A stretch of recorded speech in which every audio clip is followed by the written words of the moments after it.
We have Jim Mahaffey here. Jim was a PE teacher and ski coach at the University of Alaska Fairbanks in 1963 when the first Equinox Marathon was held. And we're asking Jim to share a few of his memories, especially about the origin of the race. And could you tell us about how it all came to pass?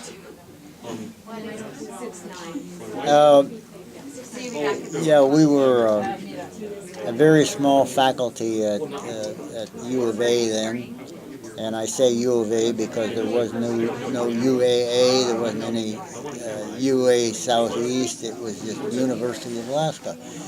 And it was a very modest, fairly humble school. The gymnasium was tiny, and there were only 3 of us on the faculty, 2 guys and a woman. Bill Ordway was the basketball coach and athletic director, and Rachel Thomas was the woman, and I was the other man, PE teacher. And I had come up from Colorado, Western State in Colorado, and was a full-time ski coach as well as full-time faculty. And we were sitting in the office, Bill Ordway and myself were sitting in the office doing some work, and Matt Goodhue, one of my skiers, and Gail Bakken, another of my skiers, had come into the office, and they were sort of over-talking to Bill, and Bill was a fellow of visions and dreams and so forth, and Bill said, you know what we need here? We need a marathon. And Nat Goodhue is always enthusiastic and a runner as well as a skier, and piped up and said, yes, that's what we need. We need a marathon. And I'm sitting over across the room, and I think to myself, yeah, that's the last thing I need is a marathon, because I know who is going to have to put the marathon in. It's not going to be Bill Ordway or Rachel Thomas. I'm the only one who knows how to put on a ski race, time it, and administer it, and so forth. You know who's going to get stuck with the marathon? It's going to be Jim Mahaffey. And that's exactly the way it turned out. So that was in the spring of 1963. Spring of 1963, and so on the last week of school, in fact, I think classes were over, and graduation may have been the following day on a Sunday. This was a Saturday. Nat, Gail, myself, and another of my skiers by the name of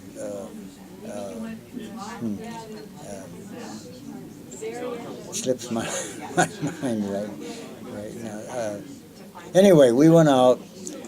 We had decided that we have a trail system. We have a 9 mile and a 12 mile. We have a 6 mile also.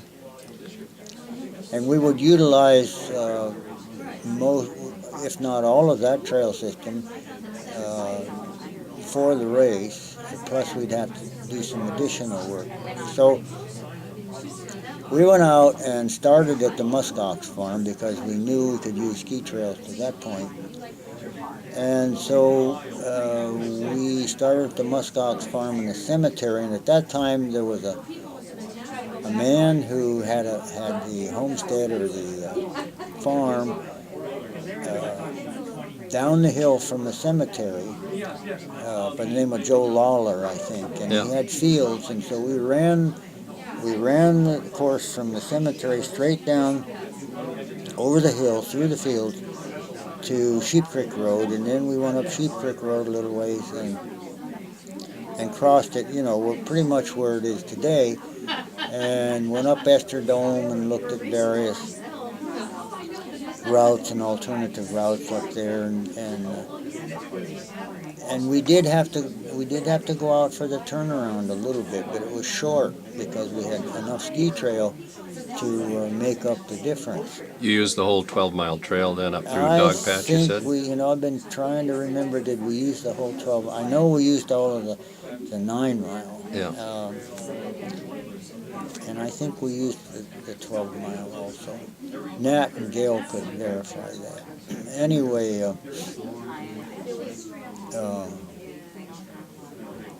I'm digressing here a little bit. Because when the Muskox subdivision went in, the trail had to be realigned. And so one of my students, who actually lives in Fairbanks right now, Dick Odsather, was an engineering student, and he and another student, engineering student, went up and collaborated with the state in laying out the muskox so that a permanent route was designed and engineered through the Muskox subdivision. And Dick Odsather was the one, and his friend, and I can't remember exactly who that was. And so that was our dedicated trail system through the Muskox subdivision. That was our 12 mile. Anyway, we got up to Esther Dome, and then I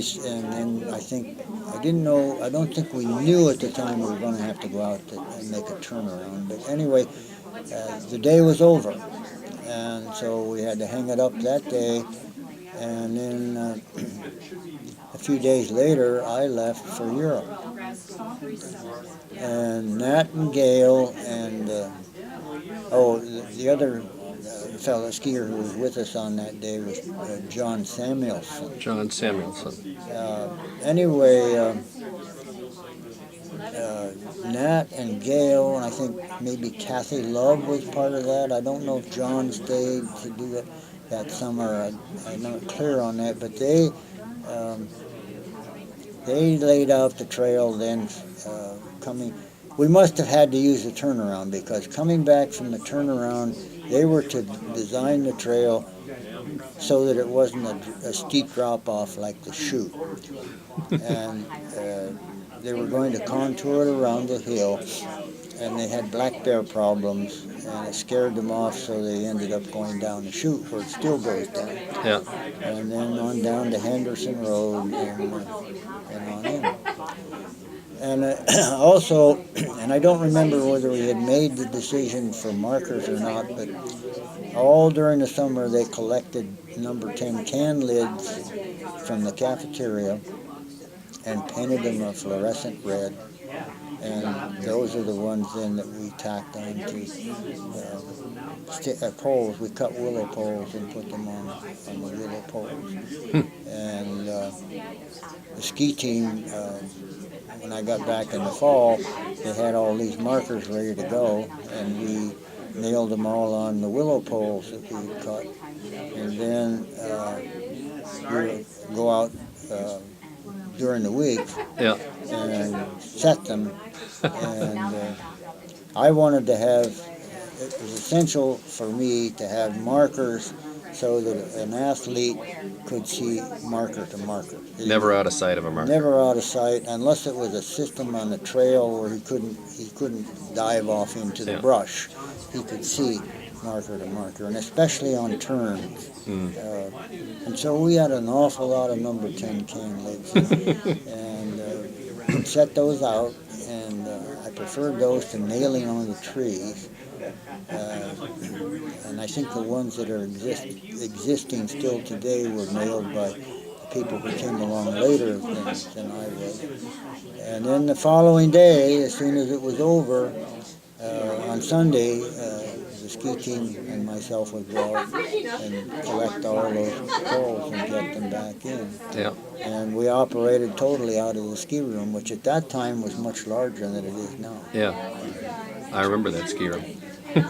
Jim, Nat has said that there was a bit of, you could say, ulterior motive from the ski team. They thought that they would benefit by the creation of a 42-kilometer ski trail, and Nat said he didn't have much faith that the marathon would last longer than a few years. Of course, the sort of the opposite had happened. The marathon is still going strong, and it was never much of a usable ski trail, at least not today. Did you have faith that the marathon would continue?